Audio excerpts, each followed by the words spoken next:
Assalamualaikum warahmatullahi wabarakatuh. Kami dari kelompok 8. Sebelumnya perkenalkan, nama saya Fitri Astika Putri sebagai moderator dan pemateri 2, dan teman saya Firly sebagai pemateri 1.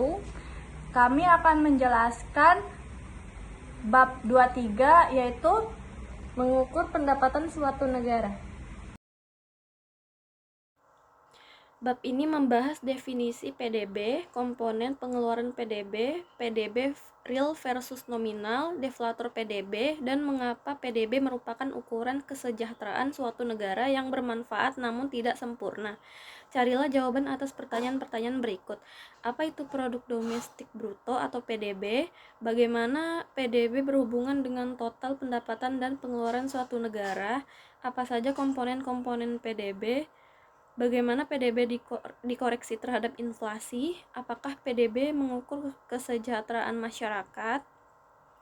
Ekonomi, mikroekonomi. Studi tentang bagaimana rumah tangga dan perusahaan mengambil keputusan berinteraksi di pasar. Makroekonomi yaitu studi fenomena ekonomi secara luas, termasuk inflasi, pengangguran, dan pertumbuhan ekonomi. Ini adalah bab makro pertama dari buku teks ini, jadi ada baiknya meluangkan waktu untuk menekankan perbedaan antara ekonomi mikro dan ekonomi makro.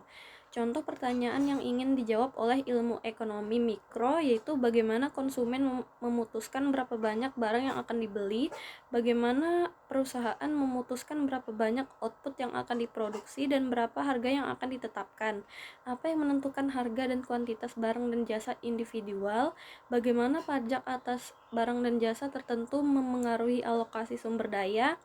Contoh pertanyaan yang ingin dijawab oleh ekonomi makro yaitu bagaimana konsumen memutuskan cara membagi pendapatan mereka antara pengeluaran dan tabungan, apa yang menentukan jumlah total pekerjaan dan pengangguran, apa yang menentukan tingkat harga keseluruhan dan laju inflasi, mengapa perekonomian mengalami siklus di mana keadaan baik selama beberapa tahun seperti tahun 90-an dan kemudian buruk selama 1 atau 2 tahun seperti pada tahun 2001 sampai 2002. Ketika pengangguran tinggi, apa yang dapat dilakukan pemerintah untuk membantu? Kita memulai studi ekonomi makro dengan pendapatan dan pengeluaran. Pendapatan dan pengeluaran. Gross Domestic Product atau GDP yaitu mengukur total pendapatan semua orang dalam perekonomian, juga mengukur total pengeluaran atas output barang dan jasa perekonomian. Pendapatan sama dengan pengeluaran untuk perekonomian secara keseluruhan, karena setiap dolar yang dibelanjakan pembeli adalah $1 pendapatan bagi penjual. Cara yang baik untuk menilai seberapa baik kinerja ekonomi seseorang adalah dengan melihat pendapatannya. Kita dapat menilai seberapa baik kinerja ekonomi suatu negara dengan melihat total pendapatan yang diperoleh setiap orang dalam perekonomian. PDB adalah ukuran pendapatan total suatu perekonomian yang sering disebut pendapatan nasional. PDB juga mengukur total pengeluaran untuk barang dan jasa yang diproduksi dalam perekonomian dan nilai output produksi barang dan jasa dalam perekonomian. Oleh karena itu, PDB juga disebut sebagai output.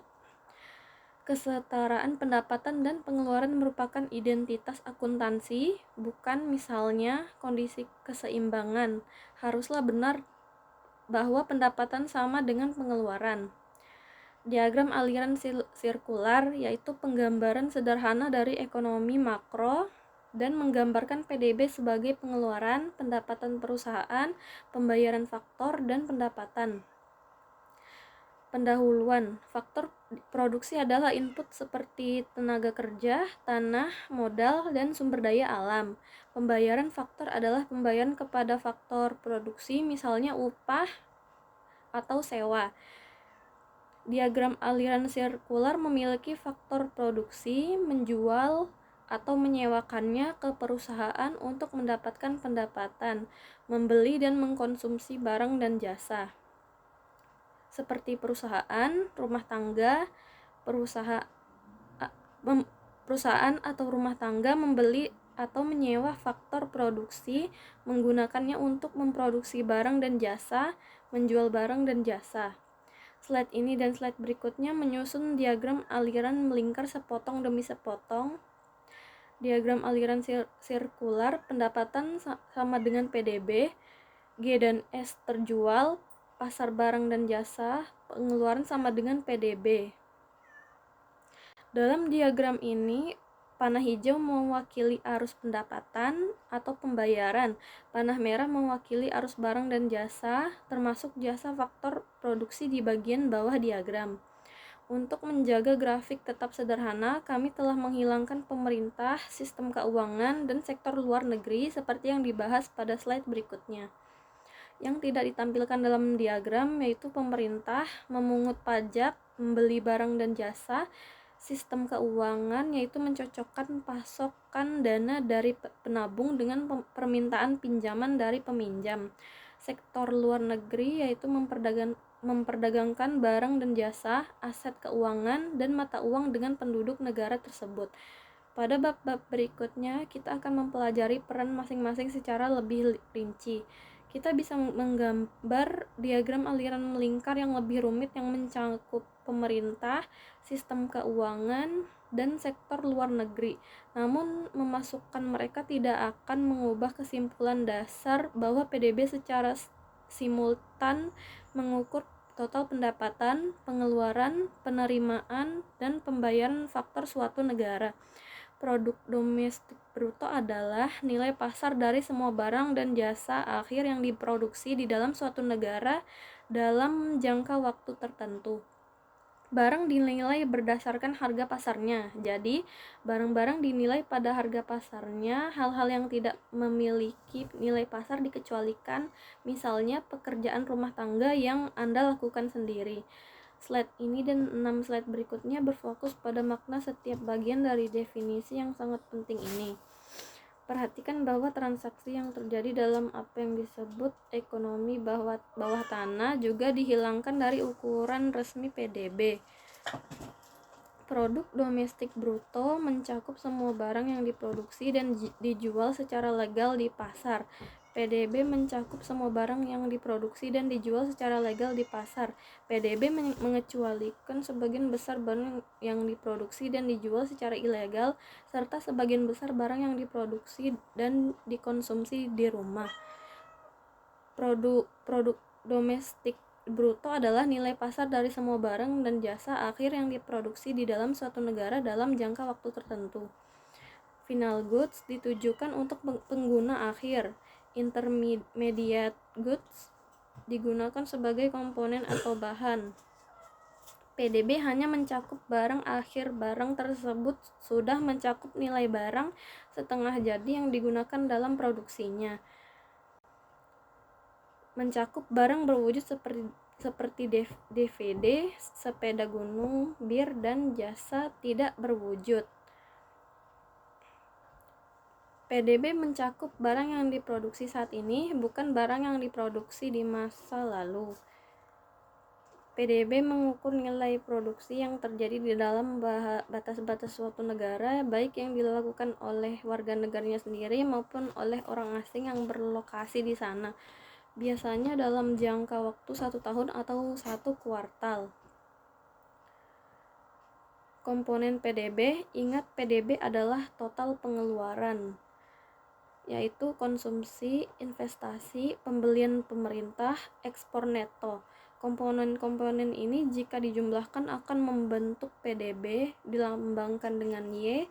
Y sama dengan C tambah I tambah G tambah NX. Masing-masing dari keempat komponen didefinisikan dan dibahas secara rinci pada slide berikut. Konsumsi C yaitu total pengeluaran rumah tangga untuk barang dan jasa. Catatan tentang biaya perumahan bagi penyewa, C termasuk pembayaran sewa. Bagi pemilik rumah, C mencakup imputasi. Catatan tentang biaya perumahan bagi penyewa, C termasuk pembayaran sewa. Bagi pemilik rumah, C mencakup nilai sewa rumah yang diperhitungkan tetapi bukan harga pembelian. Catatan pembelian rumah baru tidak termasuk dalam.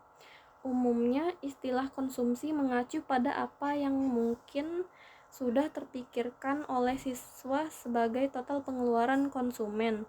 Catatan tentang perlakuan terhadap perumahan milik sendiri merupakan pengecualian, dan beberapa soal bank soal dirancang untuk melihat apakah siswa mengingat pengecualian. Investasi I yaitu total pengeluaran untuk barang yang akan digunakan di masa depan untuk memproduksi lebih banyak barang. Mencakup modal bisnis, modal perumahan, akumulasi persediaan, modal residensial, yaitu gedung apartemen milik pemilik atau tuan tanah, tempat tinggal pribadi milik pemilik rumah. Akumulasi inventaris yaitu barang yang diproduksi tetapi belum terjual. Investasi di sini tidak berarti pembelian aset keuangan seperti saham dan obligasi. Lanjut mengenai masalah ini, lihat catatan yang menyertai slide berikut. Rumah dianggap sebagai suatu modal yang digunakan untuk menghasilkan aliran jasa-jasa perumahan. Ketika seorang konsumen sebagai penyewa menyewa rumah atau apartemen, ia membeli layanan perumahan.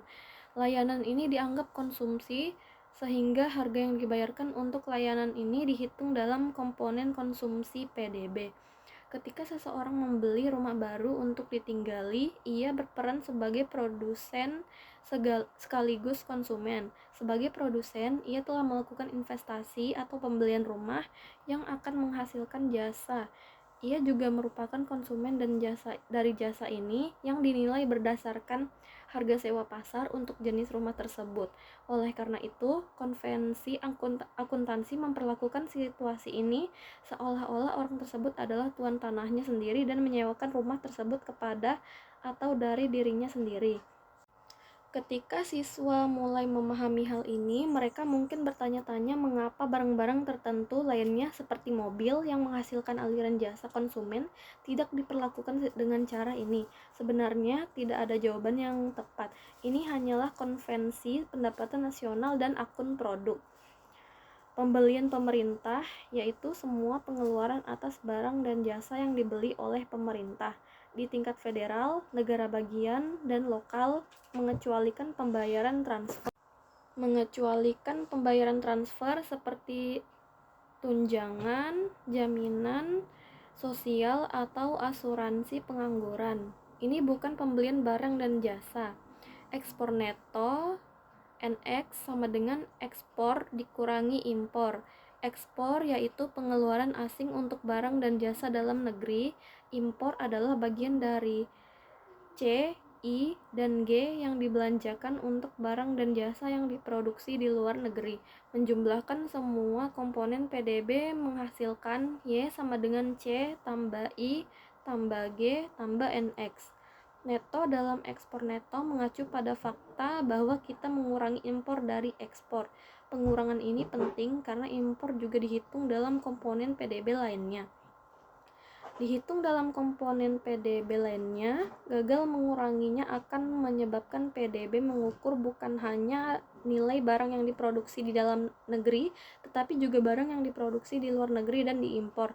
Misalnya, jika seorang konsumen menghabiskan $100 untuk pemutar DVD impor dari Jepang, $100 tersebut dihitung sebagai konsumsi. Meskipun pemutar tersebut tidak diproduksi di dalam negeri, kita kurangi impor $100 tersebut sehingga PDB hanya mencakup nilai barang dan jasa yang diproduksi di dalam negeri. Sekian materi dari saya lanjutkan ke moderator. Selanjutnya akan dibacakan oleh saya.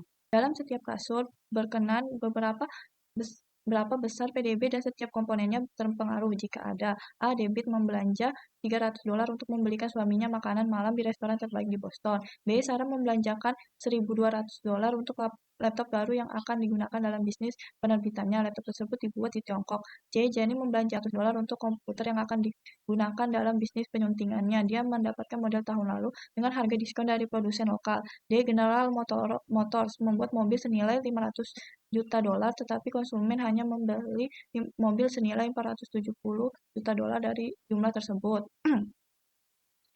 Mengenai bagian C, pembelian Jenny menyebabkan investasi untuk bisnisnya sendiri meningkat sebesar $800 dolar. Namun komputer tersebut terjual habis sehingga inventaris turun sebesar 800 dolar. Kedua transaksi tersebut saling meniadakan sehingga investasi agregat PDB tidak berubah. Mengenai bagian D, masalah ini menggambarkan mengapa pengeluaran selalu sama dengan output. Bahkan ketika perusahaan tidak menjual semua produk yang mereka hasilkan karena permintaan yang lesu, intinya dia di sini adalah bahwa output yang tidak terjual dihitung dalam investasi inventaris, bahkan kegiatan investasi tersebut tidak disengaja. Gambar ini contoh hitung PDB nominal setiap tahun 2014, 10 dolar kali 400, 2 dolar kali 1000 sama dengan 6.000 dolar. 2015 sama dengan 11 dolar dikali 500 sama ditambah 2,50 dolar kali 1.100 sama dengan 8.250 dolar. 2016 12 dolar kali 600 ditambah 3 dolar dikali 1.200 sama dengan 10.800 dolar. Selanjutnya pada gambar ini hitung PDB real setiap tahun dengan menggunakan 2014 sebagai tahun dasar. Pizza 10 dolar, latte 2.000 dolar tahun 2014, P-nya 10.000 dolar, 2015 P-nya 11 dolar, 2016 12 dolar, Q-nya 2014 400 dolar, 2015 500 dolar, 2016 600 dolar, P-nya 2014 2000 2,00, 2015 2,50, 2016 3,00 dolar, Q-nya yang 2014 1.000 dolar, 2015 1.100 dolar, 2016 1.200. Jadi 2014 dikali 10 dolar dikali 400 tambah 2 dolar kali 1.000 sama dengan 6.000 dolar. 2015 10 dolar dikali 500 ditambah 2 dolar dikali 1.100 sama dengan 7.200 dolar. 2016 10 dolar dikali 600 ditambah 2 dolar dikali 1.200 sama dengan 8.400. Contoh ini menunjukkan bahwa PDB real setiap tahun dibangun menggunakan harga tahun dasar dan tahun dasar tidak berubah. Tingkat pertumbuhan PDB real dari satu tahun ke tahun berikutnya adalah jawaban untuk pertanyaan ini. Berapa besar PDB dan pendapatan setiap orang akan tumbuh jika ada inflasi? Dengan demikian, PDB real dikoreksi terhadap inflasi. Contohnya, PDB nominal tahun 2014 6.000 dolar, 2015 8.250 dolar, 2016 10.800 dolar, PDB real 2014 6.000 dolar, 2015 7.200 dolar, 2016 8.400 dolar. Di setiap tahunnya PDB nominal diukur menggunakan harga berlaku saat itu. PDB real diukur menggunakan harga konstan dari tahun dasar 2014 dalam contoh ini. Tabel di bagian atas slide ini hanya merangkum jawaban dari dua slide sebelumnya. Tabel ini akan digunakan untuk tingkat pertumbuhan PDB nominal dan real serta untuk menghitung deflator PDB dan tingkat inflasi. Selanjutnya gambar ini harga dan kuantitas nominal PDB tahun 2014 6.000 dolar, 2015 8.250 dolar, 2016 1.800 dolar. PDB realnya 6.000 dolar, 7.200 dolar, 8.400 dolar. Perubahan dalam PDB real adalah jumlah perubahan PDB jika harga konstan, dengan kata lain jika inflasi nol. Oleh karena itu, PDB real dikoreksi terhadap inflasi.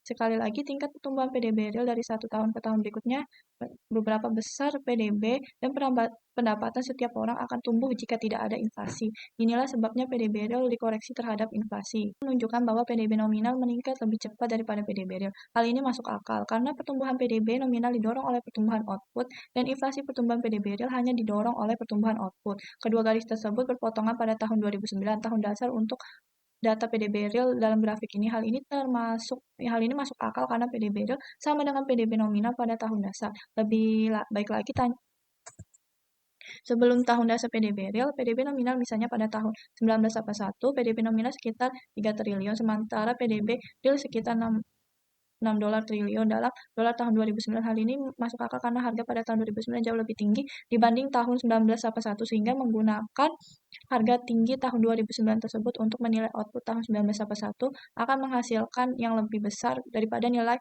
output tahun 1981 menggunakan harga tahun 1981. Demikian pula setelah 2009, PDB nominal lebih tinggi daripada PDB real karena harga-harga lebih tinggi pada tahun berikutnya dibanding pada tahun 2009. Mengukur tingkat harga saat ini relatif terhadap tingkat harga pada tahun dasar. Tingkat inflasi perekonomian. Hitung presentasi kenaikan deflator PDB dari satu tahun ke tahun berikutnya. Deflator PDB mendapatkan namanya karena digunakan untuk mengimplementasikan, yaitu menghitung inflasi dari PDB nominal untuk mendapatkan PDB real. Untuk tahun dasar deflator PDB adalah 100. PDB dan kesejahteraan ekonomi. PDB real per kapita indikator utama standar hidup rata-rata orang. Namun PDB bukanlah ukuran kesejahteraan yang sempurna.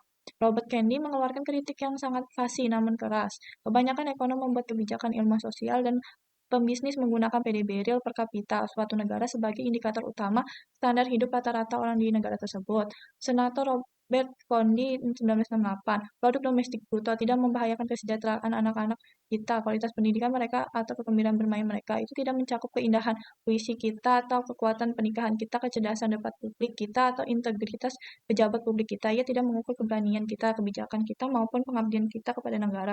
Singkatnya, ia mengukur segalanya kecuali hal-hal yang membuat hidup berharga, dan ia dapat memberitahu kita segalanya tentang Amerika kecuali mengapa kita bangga menjadi orang Amerika. Etwa Brate atau pikiran sekolah, kata-katanya sangat pedas.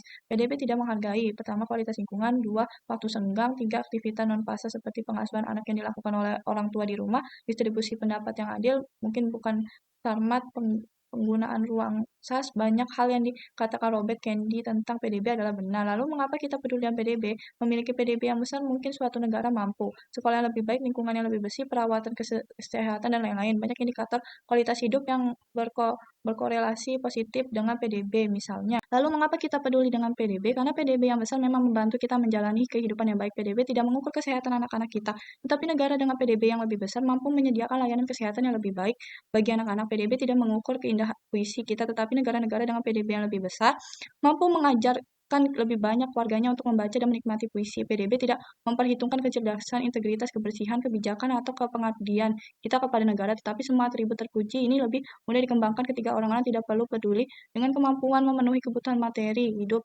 Singkatnya, PDB tidak secara langsung mengukur hal-hal yang membantu hidup berharga, tetapi mengukur kemampuan kita untuk memperoleh masukan menuju kehidupan yang berharga. PDB dan harapan hidup di 12 negara. Gambar ini dan dua gambar berikutnya diambil dari data tabel buku teks angka PDB real per kapita dinyatakan dalam dolar Amerika Serikat.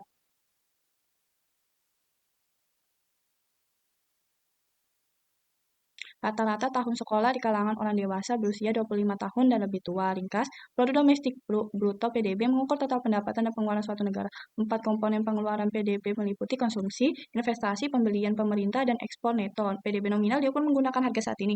PDB real diukur menggunakan harga barang dan jasa tahun dasar konstan dari koreksi terhadap inflasi. PDB merupakan indikator utama kesejahteraan ekonomi suatu negara, meskipun tidak sempurna. Grafik ini tampilkan menunjukkan hubungan antara real per orang dan harapan hidup di 12 negara. Poin-poin ini penting dari data tersebut. Jepang memiliki angka harapan hidup tertinggi di antara negara yang ditampilkan mendekati 85 tahun dengan PDB real per orang sekitar $40.000. Amerika Serikat dan Jerman juga menunjukkan harapan hidup yang tinggi sekitar 80-82 tahun dan PDB per orang yang tinggi sekitar $40.000 sampai $50.000. Terdapat korelasi positif umum negara PDB per orang yang lebih tinggi cenderung memiliki harapan hidup yang lebih tinggi seperti yang terlihat pada negara-negara baju dibanding dengan negara-negara berkembang seperti Nigeria atau Pakistan. Indonesia berada di tengah dengan harapan hidup sekitar 70 tahun dan PDB per orang sekitar $10.000. Gambar selanjutnya menampilkan plot sebesar yang mengilustrasikan hubungan antara produk domestik bruto PDB real per orang dan rata-rata lama sekolah di 12 negara. Negara-negara dengan PDB real per orang yang lebih tinggi umumnya memiliki rata-rata lama sekolah yang lebih tinggi pula, menunjukkan korelasi positif antara kedua faktor tersebut. Amerika Serikat dan Jerman memiliki PDB real per orang tertinggi dan rata-rata lama sekolah tertinggi di antara negara-negara yang ditampilkan. Jepang dan Rusia juga menunjukkan tingkat pendidikan yang tinggi meskipun dengan PDB per orang yang sedikit lebih rendah dibanding Amerika Serikat dan Jerman. Indonesia bersama dengan negara-negara seperti India, Bangladesh, dan Pakistan berada di klaster bawah dengan PDB per orang dan rata-rata lama sekolah yang lebih rendah. Menampilkan plot sebar yang membandingkan produk domestik bruto PDB real per orang dengan kepuasan hidup secara keseluruhan di 12 negara. Sumbu horizontal menunjukkan PDB real per orang dan sumbu vertikal menunjukkan kepuasan hidup secara keseluruhan pada skala 0 hingga 10. Data tersebut berasal dari Laporan Pembangunan Manusia 2015, Persikatan Bahasa-Bahasa Negara-negara dengan PDB orang tertinggi. Jerman, Amerika Serikat cenderung memiliki tingkat kepuasan hidup yang tinggi. Negara-negara dengan PDB per orang terendah, Bangladesh, India, Nigeria, Pakistan cenderung memiliki tingkat kepuasan hidup yang lebih rendah. Terdapat korelasi positif umum antara PDB real per orang dan kepuasan hidup secara keseluruhan berdasarkan data yang disajikan. Ringkasan, produk domestik bruto PDB mengukur total pendapatan dan pengeluaran suatu negara. 4 komponen pengeluaran PDB meliputi yang pertama konsumsi, investasi, pembelian pemerintah, dan ekspor neto. PDB nominal diukur menggunakan harga saat ini. PDB real diukur menggunakan harga barang dan jasa, tahun dasar, konstan, dan koreksi terhadap inflasi. PDB merupakan indikator utama kesejahteraan ekonomi suatu negara meskipun tidak sempurna. Sekian penjelasan materi dari saya. Terima kasih.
Makro pertama dalam buku teks ini, bab ini membahas definisi PDB, komponen pengeluaran PDB,